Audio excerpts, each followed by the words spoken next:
wszystko jest czas i dla wszystkiego jest właściwe tempo. Nic się nie dzieje złego. Widocznie to jest potrzebne. Widocznie uzależnienie jest potrzebne. Widocznie choroba jest potrzebna. Widocznie trudność jest potrzebna, skoro ma miejsce. Natomiast jeśli spróbujemy tak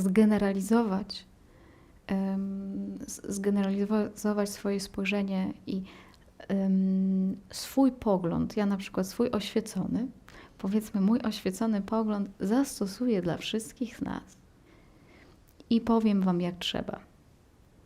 I powiem tak, odstaw ten telefon, odstaw ten alkohol, przestań pracować w tym miejscu, porzuć tego partnera, bądź z tym partnerem.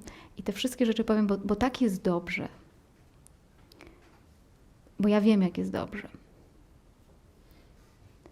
Więc jeśli zgeneralizujemy to spojrzenie na wszystkich i na wszystko, to jest dosyć krótkowzroczne i dosyć...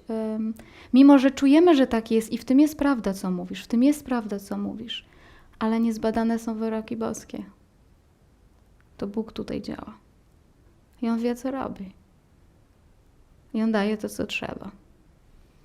On daje iluzję, On daje chorobę, On daje cierpienie, bo jest ono potrzebne. On daje totalne zagubienie, On daje wojnę. On nie daje tylko miłości, pokoju, ale daje wszystko, co jest potrzebne do odnalezienia bezwarunkowości w sobie. I gdzieś dlatego mówię o tym, żeby zwrócić uwagę na to, kiedy to spojrzenie jest takie generalne, jak być powinno. Ale wiecie co, zostawmy cały świat w spokoju. Naprawdę. Zostawmy wszystkich w spokoju, słuchajcie. Wszystkich ludzi, łącznie z naszymi rodzicami, dziećmi, partnerami, bliskimi. Zostawmy ich w spokoju. Zostawmy zagubienie w spokoju. Niech sobie będzie. Jak będziemy się czuć, kiedy będziemy po kawałku każdego naprawiać i mówić to rób, tego nie rób, tak można, tak nie można, etc. No będzie nam dosyć ciężko i będziemy naprawdę być może już zmęczeni. Tutaj naszym zadaniem jest bardziej jakby rozpoznać, jak jest. Rozpoznać, jak jest tutaj. Wziąć najpierw największą odpowiedzialność, pełną odpowiedzialność i jeśli ta determinacja i to pragnienie jest, pójść za nim, sprawdzić wszystko do końca. Pobyć z tym jakiś czas i zobaczyć, co będzie z tego płynęło dalej. I najprawdopodobniej tym, co z tego płynie, jest trochę inny sposób działania niż to, by powiedzieć tobie, co masz zrobić.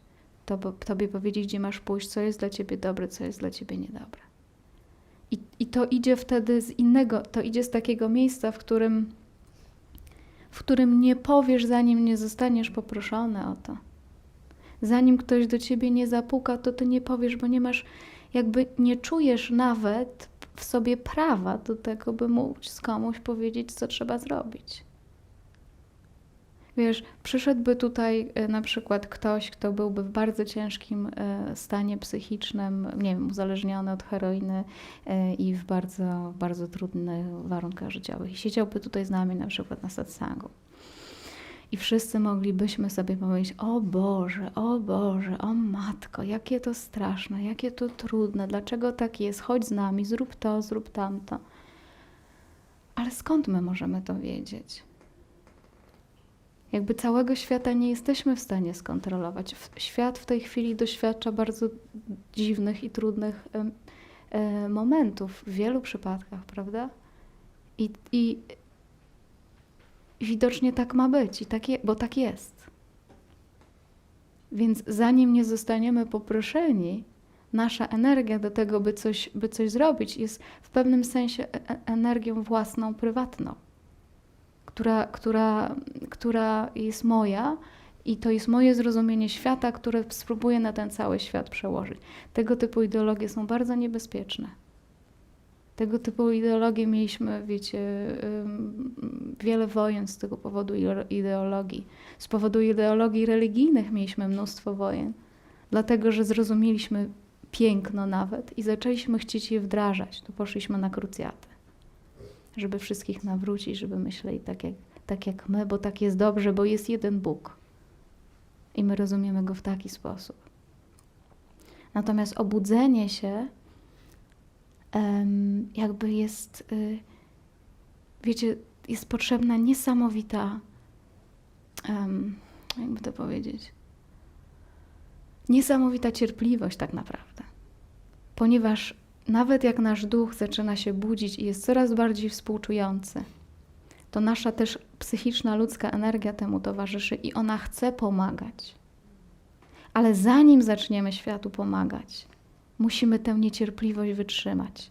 Musimy wycierpliwość, bo ona potrzebuje jeszcze dojrzeć.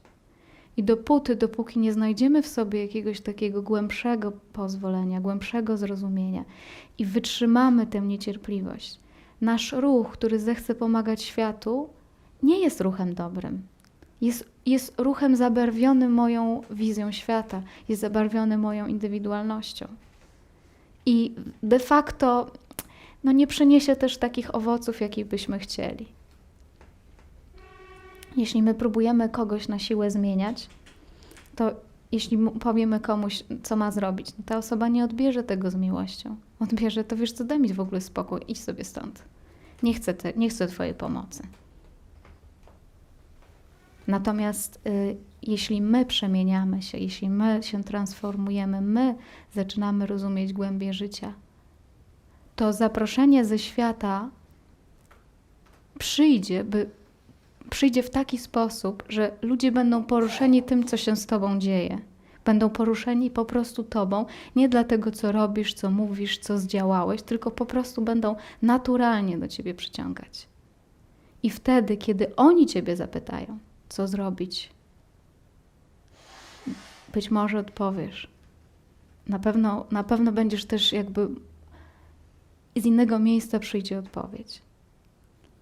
I dlatego mówię o tej niecierpliwości. Dzisiaj naprawdę bardzo wcześnie właśnie poruszeni taką pierwszą ideą budzenia się, czy takiego zrozumienia rzeczywistości, chcemy bardzo dużo zrobić i chcemy to gdzieś przejść dalej właśnie też z perspektywy takiej miłości. Ale nie jest to miłość jeszcze dojrzała.